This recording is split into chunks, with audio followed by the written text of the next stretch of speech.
God showed me a dream of the tribulation last night, and I wanted to talk about it. The dream started when I was in my house, and I was looking for my mom and dad, and God told me that they left to go take the mark of the beast.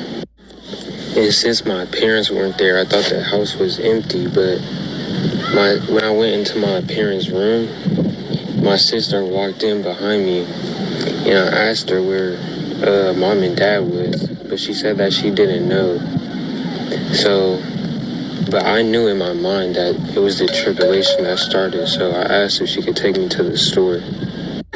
She said yeah, so we get in the car, and God told me in my spirit that she took the mark of the beast. So I look at her forehead, I don't see nothing. I look at her hands, I don't see nothing. I look at her right hand, I don't see a symbol or something indicating, telling me that she took it.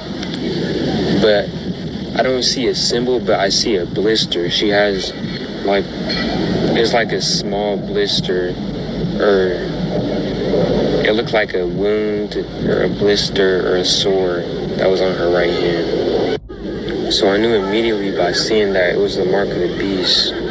But God told me in my spirit that they're going to try to hide the fact that it's the mark of the beast. They're going to make it seem like it's something good. And that's going to make people want to take it instead of them forcing it on people. And God told me it's not going to be the number 666. That's not going to be the mark of the beast.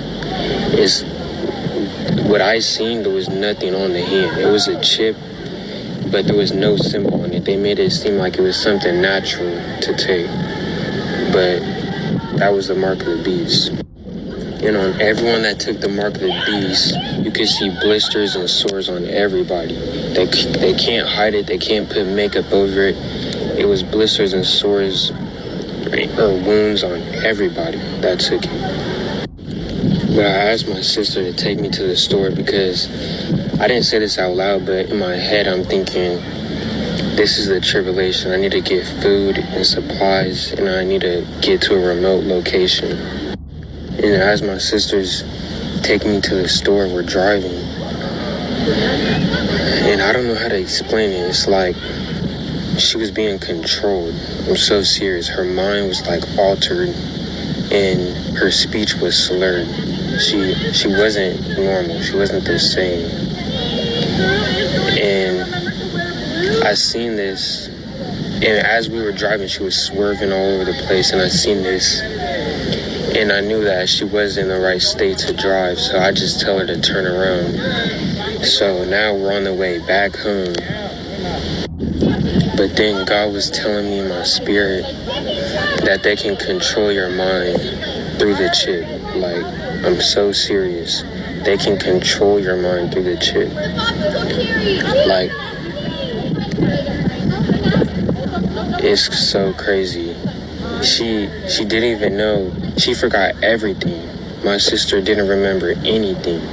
She forgot everything, and she didn't even know where she was at. She didn't know who she was. They can literally make you a puppet. But as we were driving back and passing cars and passing people walking and everything like that, you could tell who took the mark and who didn't. It's like a dark presence surrounded the people that took the mark. But my plan, since I couldn't go to the store, was just to go back home and get all the supplies and food that I needed and then flee. But for some reason, it's like everyone could tell, like, you didn't take the mark. Like there's not even a symbol, but they could just tell. Like, some reason, some way, I don't know how, but they could just know. And there was a whole bunch of cars following me. And it's like their mood switched to aggression. And God told me that you can't fake not having a mark.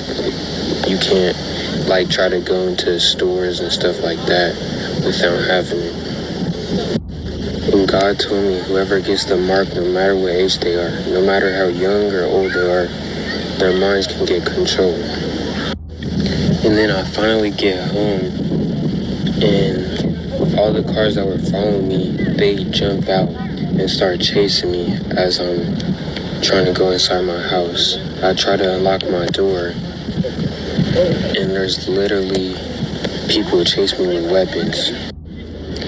I hope this video doesn't get removed, but when I went to unlock the door, there was this guy that literally stabbed me in my side. And then, but he wasn't like old, like he was probably a little bit older than me. And I look at his mom, because I'm waiting for his mom to pull him off of me and stop him from what he's doing. And his mom just looks at me, stares at me, and starts laughing and smiling. And after that happened, God just pulled me from the tree.